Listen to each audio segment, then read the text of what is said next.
declared Nnamdi Kanu's lawyer wanted over alleged murder of 2 cops.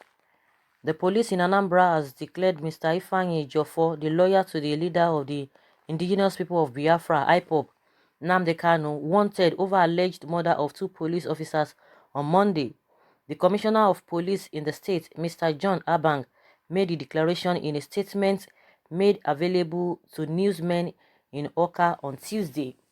The police commissioner said Ejiofor was wanted for alleged case of conspiracy, murder, treasonable felony, arson and armed robbery. Part of the statement reads, the Anambra Police Command wishes to inform the general public that warrant of arrest was obtained by the police in respect of one barrister Ifeanyi Ejiofor of Oraifite, a member of the proscribed IPOB. The declaration is in connection with the killing of 2 police officers by members of the IPOB in Oraifite, Ekuzgu local government area of Anambra State on Monday, it stated. He named the 2 police victims as Assistant Commissioner of Police in charge of Oraifite Area Command, Mr. Oliver Abbey, and an Assistant Superintendent of Police, Mr. Joseph Akubu. The police public relations officer in the state, Mr. Haruna, had on Monday accused members of IPOB for the death of the 2 police officers when a team of security men went to arrest Ejiofor over complaints of abduction levied against him. Haruna said the members of the proscribed group immediately attacked the police, killing 2 of its men and setting ablaze a vehicle belonging to the command. The command urged the public to provide useful information that could lead to the arrest of the suspects. Abang appealed to the public to visit the nearest police station or formations or call the police emergency number on 00391494332 for prompt action, according to Nan.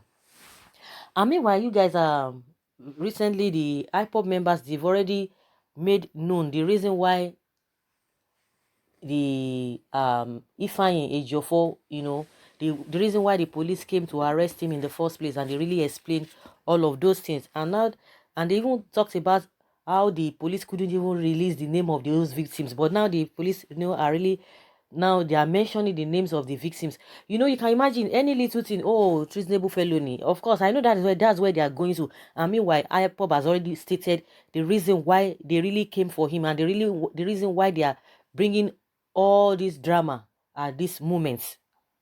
Why Nnamdi Kanu's lawyer's home was invaded, says IPOB. Says Nigeria now worse than Abacha days. The indigenous people of Biafra, IPOB, has claimed that the real reason the home of its leader, Nnamdi Kanu's lawyer, Mr. Ifeanyi Ejiofor, was attacked and set on fire by security operatives was to eliminate him ahead of Kanu's court hearing in Abuja next month.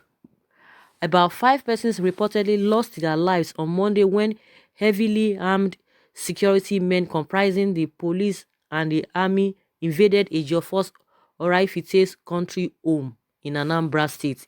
A version of the report said the invaders had opened fire on the people they met at the house, killing 2 persons instantly and wounded several others before setting the house on fire. Hyped by the unprovoked attack, youth in the community were said to have mobilized and attacked the invaders and set ablaze their patrol van.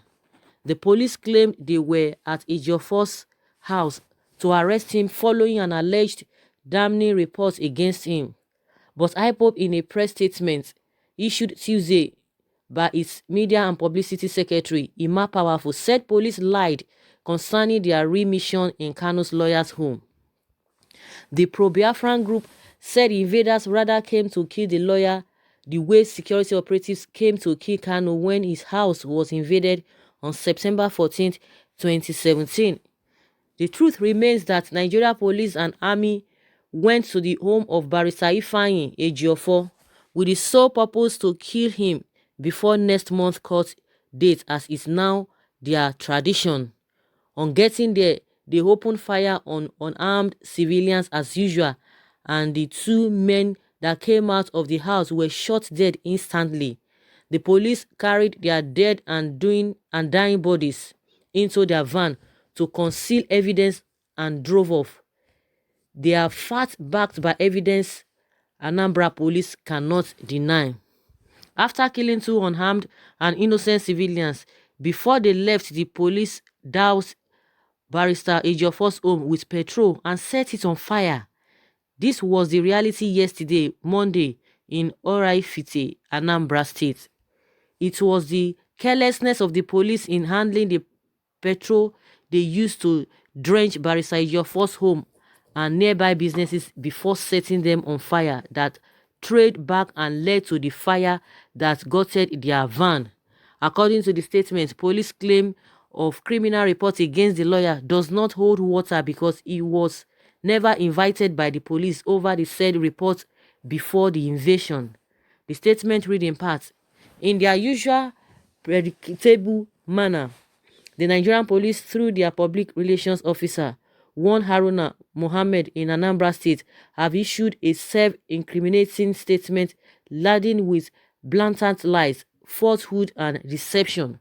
For the police to say there was a criminal complaint against Barrister Ejiofor bordering on assault and kidnapping 4 days after the funeral of his brother is most stupid and laughable. Criminal complaint from who? Who did he kidnap? The body of his dead brother? Who did he assault? Justice Binta Nyako? Where and how did he commit these crimes? The Nigerian police never wrote to Barrister Ejiofor, neither did they invite him to attend their station. This is a black lie. If they did, they should release the call log of the phone they claim they used in calling him. Does the Nigerian police think the public is daft? The only reason for this unprovoked criminal invasion with deadly intent is to keep Barrister Ejiofor, to stop him from attending Federal High Court, Abuja, next month, where he has all but defeated the Attorney General in the matter of Federal Government of Nigeria versus IPOB because Nigeria has no case against IPOB. The same strategy of invade and kill doctrine they deployed in Isiama, Afaroku, the home of our leader, on 14th September 2017, a month before his due in court, is what played out in Oraifite yesterday. IPOB said that even the dictatorial era of the late military junta, General Sani Abacha, had become more democratic than Nigeria's current democracy, which it dismissed as draconian and mockery of democracy. It expressed rude shock over attacks on lawyers and the judiciary in the country, saying it is targeted at suppressing justice. The unprovoked Nigeria police and army invasion of the home of our lawyer Barrister Ejiofor Ifeanyi barely 4 days after the painful burial of his senior brother is proof that those running Nigeria have descended into the abyss of iniquity from which they may never discover. Not even during the darkest days of Abacha's dictatorship did anyone witness such brazen intimidation of a legal counsel or the attempted assassination of a defense counsel in a high-profile case. It is the golden rule of every legal system under the sun that defense counsels are not harassed, intimidated, or killed. This level of dictatorial impunity against the rule of law, judicial process, and natural justice must not be condoned by any right-thinking person. IPOB further raised some posers over police claim about the real identities of the burnt bodies in the van.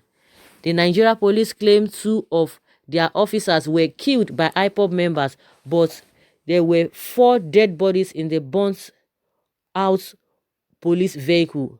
What any investigative journalist worth his salt should ask is, who are the other 2 victims? Where did they come from and what were they doing in a police van?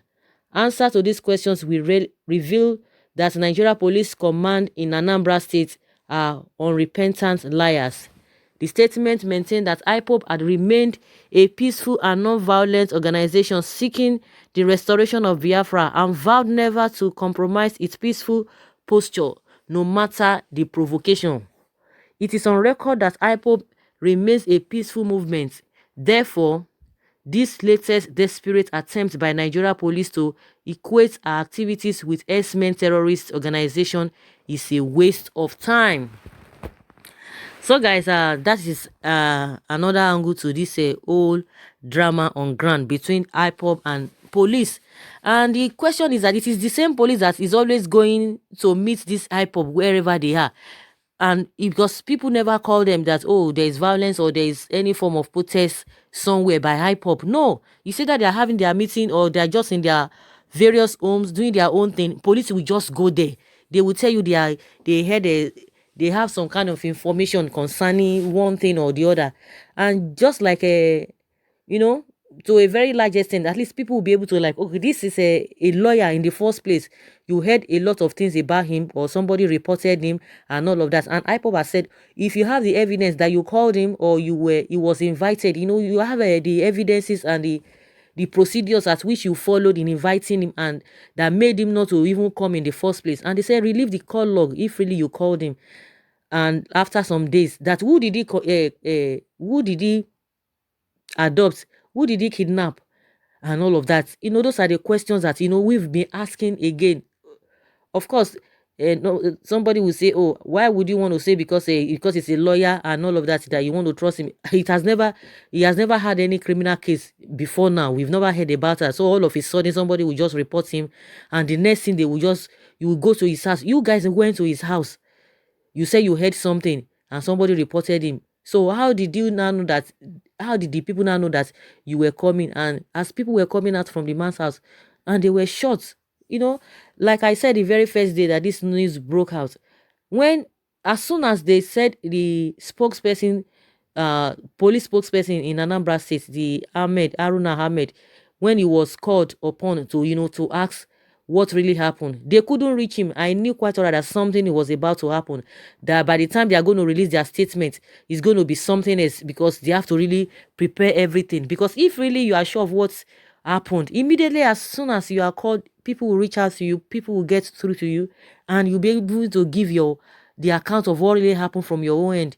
But after 24 hours, they are coming up with the man was invited, he was not invited, and all of that. You know, to me, those stories are not really adding up in the first place. Of course, we know what has been playing out. We know what they have been doing, and you can't even fault IPOB's position, or even if you can say it's an insinuation. Of course, at the end of the day, most of the things they always say, they always, you know, have that information about. It comes to reality that people get to know, wow, these people really said this thing at so time, and it's now playing out. So guys, I don't know what you think about this whole thing, and I don't know who is going to stand as a middleman, who is going to intervene. Because like I said in my previous video, the problem here is that the so-called politicians in Southeast, they are not ready. Nobody is saying anything. We don't even have somebody who can really speak with the government. They are busy pursuing something else. And why is it that the federal government, the way at which they always recruit to always like to have peace discussion with all these bandits, with all these Boko Haram to negotiate, why is it that they cannot do the same with IPOB? Why is it so difficult? Is it a crime for somebody to say, I want to go my separate way? If really you want one Nigeria, if you really you want peace, call these guys together, you know, make them see reasons. And it's like you don't want to see reasons with them, and you don't want to make them happy, and you expect them to just be quiet. It's not going to happen. At least in this situation, the federal government should be able to take lead and call for peace, call for dialogue. If you can call dialogue for people who have been killing people, the herdsmen, the bandits, the Boko Haram, trying to give them amnesty. If you can do that to them, those who are taking people's lives, killing people here and there, then why can't you make peace? Why can't you dialogue with people that are peaceful? This is really something that we don't even understand. So guys, that's my own humble opinion. I would like to hear from you what you think about this. Please leave your comments below. Thank you very much. Bye.